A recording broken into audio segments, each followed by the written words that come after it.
হলিউডের জনপ্রিয় তারকা রবার্ট প্যাটিনসন আবারও ফিরছেন মুখোশধারী নায়ক ব্যাটম্যান হয়ে। তবে এই চরিত্রে নিজেকে মানিয়ে নিতে তাকে পাড়ি দিতে হয়েছে কঠিন এক পথ। একসময় তার শারীরিক গঠন নিয়ে সমালোচনা করেছিলেন অনেকে। সেই সমালোচনাকেই অনুপ্রেরণা বানিয়ে দ্য ব্যাটম্যান পার্ট 2-র জন্য দীর্ঘদিন ধরে কঠোর পরিশ্রম এবং ব্যায়ামে নিজেকে প্রস্তুত করেছেন এই অভিনেতা। সম্প্রতি এক সাক্ষাৎকারে সে অভিজ্ঞতার কথাই তুলে ধরেছেন তিনি।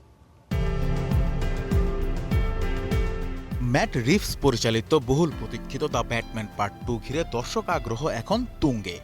সিনেমাটিতে রবার্ট প্যাটিনসনের পাশাপাশি দেখা যাবে স্কারলেট জোহানসন, ব্যারি কিওগান ও সেবাস্টিয়ান স্ট্যানের মতো তারকাদের। তবে ব্যাটম্যান চরিত্রে প্যাটিনসনের যাত্রা মোটেও সহজ ছিল না। চরিত্রটির জন্য তার শারীরিক সক্ষমতা ও গঠন নিয়ে শুরু থেকে নানা সমালোচনা ও ট্রোলের মুখে পড়তে হয়েছে তাকে। ব্রুস ওয়েন তথা ব্যাটম্যানকে আরও বিশ্বাসযোগ্যভাবে পর্দায় তুলে ধরতে নিজের জীবনযাপনই বদলে ফেলেছেন প্যাটিনসন। দ্য ব্যাটম্যান পার্ট 2 এর প্রস্তুতির অংশ হিসেবে বেভারলি হিলসের বাড়িতেই গড়ে তুলেছেন ব্যক্তিগত জিম। পেশি বাড়ানো, ফিটনেস উন্নয়ন ও স্টান্ট প্রশিক্ষণে কাটিয়েছেন দীর্ঘ সময়। শুটিং শুরুর আগে থেকেই আমি রোজ ব্যায়াম করছি। ভোর 3টের দিকে আমি ব্যায়াম শুরু করতাম।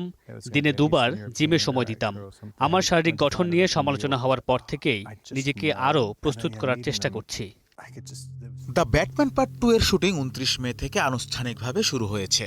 বর্তমানে যুক্তরাজ্যের লন্ডনে অবস্থিত ওয়ার্নার ব্রাদার্স স্টুডিওস লিভসডেনে পুরোদমে চলছে দৃশ্য ধারণ।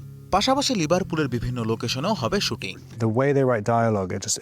স্ট্যান্টম্যানের কাছ থেকে শুনলাম টানা 11 সপ্তাহ ধরে রাতের শিফটে কাজ করতে হবে। আমি অবাক হয়ে বলেছিলাম, আমাকে তো এখনো কোনো শিডিউল পাঠানো হয়নি। মনে হচ্ছে পুরো সিনেমা জুড়েই এমন ব্যস্ততা থাকবে। এর আগে ক্রিস্টোফার নোলানের দ্য ওডিসি সিনেমার জন্য কঠোর শারীরিক প্রস্তুতির মধ্যে যেতে হয়েছে প্যাটিনসনকে। সেই অভিজ্ঞতায় ব্যাটম্যানের প্রস্তুতিকে অনেকটাই সহজ করে দিয়েছে বলে মনে করেন তিনি।